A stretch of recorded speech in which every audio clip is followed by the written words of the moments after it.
and welcome to another grammar lesson. Today we'll be covering a little bit of grammar and some language functions. Let's get started. Our lesson today is going to be started with the causative. Do you know anything about the causative? Let me tell you something from the name. Someone causes something to happen. Basically, we use the causative when we have someone do something for us. So the subject causes something to happen but didn't do it himself or herself. That's all there is to it. Let's look at some examples to make sure that you understand it well. This is John. Now, John had a flat tire. If I say, John fixed his tire, what does it mean? Or John changed his tire. It means that John is the one who changed the tire. But if I say, John had his tire changed, what's the difference? Do you notice a difference between these two sentences? Well, I'm sure you're correct. John had his tire changed means that someone else changed it for him. Maybe a technician, someone he found on the road, his brother, anyone. So this is basically the causative. Let's see how the causative is formed. Any regular sentence in English grammar starts with the subject, verb, object, but not the causative. It starts with the subject, have, plus the object, plus the verb in the past participle. Easy enough? Let's see how this works. Remember we talked about John? John didn't repair the tire himself would be John had his tire repaired. See how that works? That's the causative. Let's look at another example. This is Tom. He's sitting on a sofa.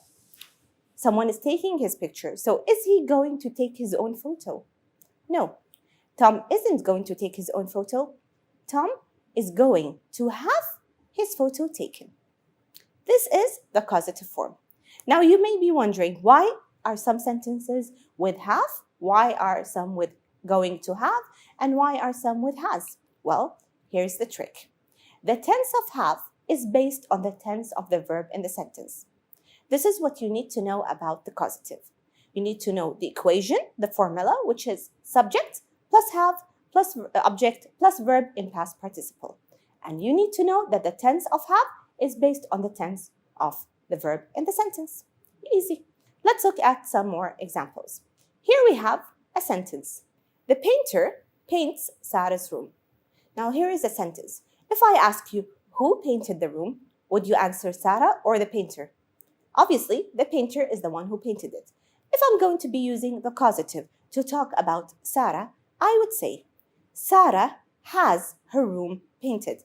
I started with my subject, who is Sarah. I chose has because the verb in the original sentence is in the present tense. The painter paints. So I used has. And I used has, not have, because Sarah is singular. Sarah has her room painted. Notice that painted, the verb is in the past participle. Let's look at another example. We have here, the painter is painting Sarah's room. Notice how the tense of the verb changed. The painter is painting Sarah's room. Again, because have is based on the tense of the verb in the original sentence, it's going to change. So what will the answer be?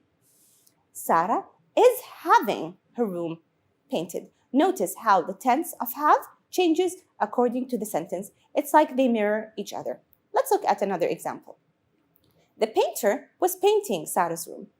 Now, notice it was painting. So what will it be?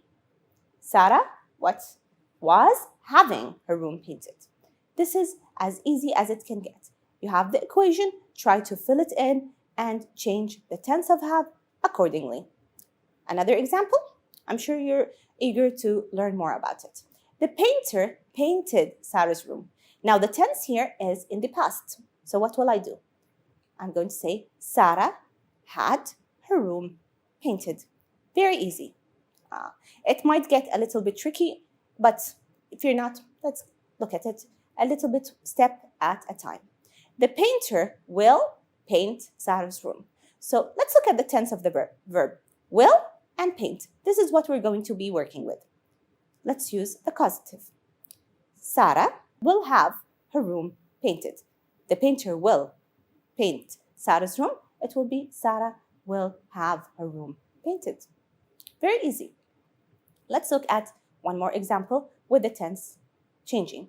The painter will be painting. The painter will be painting. What will the answer be? Sarah will be having her room painted. Notice how it works. It's just a matter of mirroring the examples. Now, I'll give you a tough one. The painter had painted Sarah's room. What will the answer be? Now, this may get confusing, but try to use the equation and change the tense accordingly. The painter had painted Sarah's room. So it will be Sarah had her room painted. Yes, in fact, we can use had in this case. Let's give you one exercise to make sure that you got the answer correctly. I am going to have my order, within 2 days. What will you choose? Deliver, delivered, delivers, or delivering? I'm going to have my order. Remember, in the equation, the verb is always in the past participle. So the answer is going to be excellent, delivered. Let's look at another example. He has had his food, by a famous chef. Remember the equation. We already used have and the verb. He has had. So the other part of the sentence would be the verb in the past participle, which would be prepared. Excellent. Now, we're going to do a workbook exercise. This exercise is on page 62. It's exercise 3. Please, I advise you to listen to my instructions, pause the video, attempt to do the exercise yourself, and then come back to check the answers. This is what you have to do. Complete these sentences using the correct form of having something done. Having something done is basically the causative. You may also have to think of a verb. So the verb may not be there for you, so you have to come up with one. Pause the video and then come back to check your answers. So let's check if your answers are correct. Let's look at A. I couldn't repair my computer myself. I had to, by a computer expert. What was your answer? Let's check it. I had to have it repaired. Excellent. You can write, I had to have it fixed. I had to have it repaired. I had to have it formatted, as long as you wrote have it or have my computer and then the verb in the past participle. Let's look at B. We did not build our own house. So they did not build the house. We're going to be using build. This is our verb. We had it built by a local construction company. Excellent. Let's look at C. People don't service their cars themselves. So here, what verb are we going to be using? We're going to be using service because people don't service their cars themselves. They have their cars serviced or they have them serviced professionally. Excellent. Let's look at D. Do you like this photo of our family? We by a local photographer. Obviously, because we went to a photographer, did we take the picture ourselves? No. So we can say we had it taken. Excellent. This brings us to the second part of grammar. We'll be looking at use and used to. Very simple. We use and used to when we're talking about past actions or actions that happened in the past habits that we no longer have or no longer do. For example, if you have short hair now, but you used to have long hair, you would say, I used to have long hair, but now I have short hair. That's when you use and used to. But when do I use used to and when do I use used to? Let's see. If we're talking in the affirmative, which means I'm going to say I used to. I'm talking about a habit in the past or a past habit. For example, when I was a child, my father used to take me to school. See, we just simply use used to with the. However, if I'm using it in the negative form, then I would use it with the auxiliary verb do. I didn't use to go to school. If I decide to use it in the negative form, I'm going to remove the because I replaced it with the negative auxiliary form in the past. I didn't. I can't say I don't use to because I'm talking in the past. It always has to be did. Let's look at another example. If I'm talking or I'm asking you a question, I will also use it without the de. Did you used to go to school when you were younger with your family or at the primary stage? Did you used to? If you use it in the question form, please remove the de and just use it with the auxiliary do or did. Now we're ready to answer some questions. Open your workbook to page 63, and now we'll be doing exercise 5. Follow the same steps. Pause the video after the instructions, answer the exercise, and then check your answers. Read the sentences below. Insert the correct phrase from the box and correct any incorrect quantifiers. We have used to have, it's written twice. We have used to earn and used to eat. Now it's time to check your answers. I what? A little money, but now I earn a lot. Obviously, it's going to be what? I used to earn a little money, but now I earn a lot. Let's look at B. I what? A few friends. Now I have too many. The trick is in the answer. The answer is in the question. There is no trick here. Just try to find it. I what? A few friends. Now I have too many. So obviously, we're going to be using I used to have. See? Have and have. Let's look at C. I what? Too much fatty food. Now I'll eat lots of salad. What? Obviously, now I eat. I'm going to say I used to eat. And the last one here. I what? Too much free time. Nowadays, I don't have any. And obviously, the answer is very, very clear. I used to have. This brings us to the suffixes. When do we use the suffixes?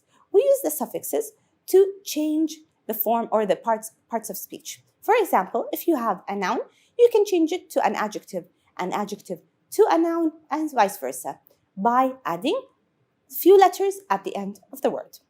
Why? Instead of using lots and lots of words, we just want to add 1 or 2 letters to make it easier and more comprehensible.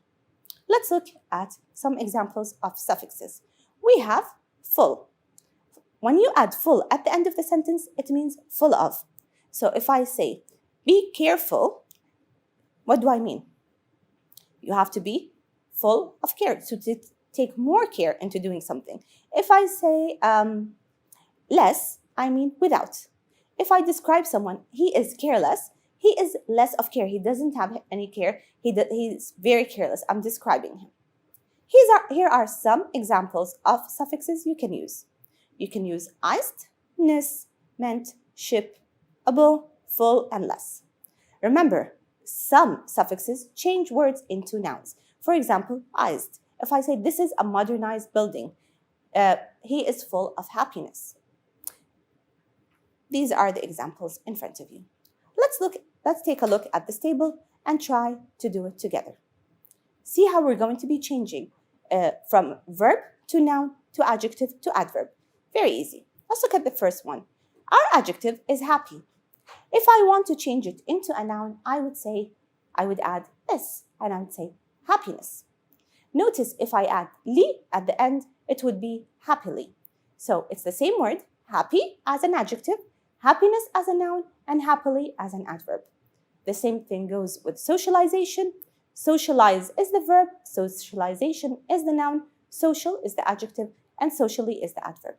All you need to know is just get familiar with them and keep going. Now, you have an exercise in your workbook. In your student's book, open it to page 71, attempt exercise 1, and then come back to check your answers. Let's check if you got them correct. Our what was put to the test last summer after we had a huge row. What do you think the answer is? Excellent, our friendship. Let's check the next one. I find watching sports very enjoyable. It gives me great enjoyment and happiness. Excellent. Let's check C. Some pastimes are not fashionable anymore. And D. The broken limb must be what?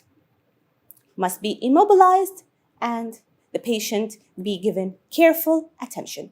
And the last one here, he always tried his hardest and was tireless in his efforts. I'm sure you got it correctly and you did a great job. Now it's time to move on to the functions. Remember, when we talked about functions, all you have to do is to put yourself in the situation itself. Remember to think what you would say in that situation, how you would respond to that action, put yourself in that exact situation and write a full, accurate sentence. Let's get started. The situation is, your sister says that it's better to reuse old buildings than building new ones. My advice to you is to imagine what she would say. So she'd say, I think using old buildings is better than using new ones. How would you respond? You can respond by either giving examples, agreeing, or expressing opinion. Giving examples by saying, yes, there is a building in our area that is being used as a museum. Or you can agree, I think you're right. I love that idea. Express your opinion. In my opinion, this is a good idea. In my opinion, this is not a very nice or very good idea. See how that works. This brings us to the second example. For most people, old times seem always better than the present. So someone's telling you, oh, the old times are so much better than now. How would you respond? You can either express preference. I prefer the present time. Or I prefer the past times. You can agree. I agree with you. I'm sorry, I disagree with you. I have another opinion. Or you can compare. In the past, there were many lovely activities, but nowadays we have even nicer ones. Or I think the past times are better than the present times. And that's all there is to it. See how easy that was. This brings us to the end of our episode. In this episode, we covered a number of things. We talked about the causative, we talked about use and used to, and we talked about suffixes. We also took a look at language functions and how to tackle them. Thank you for watching.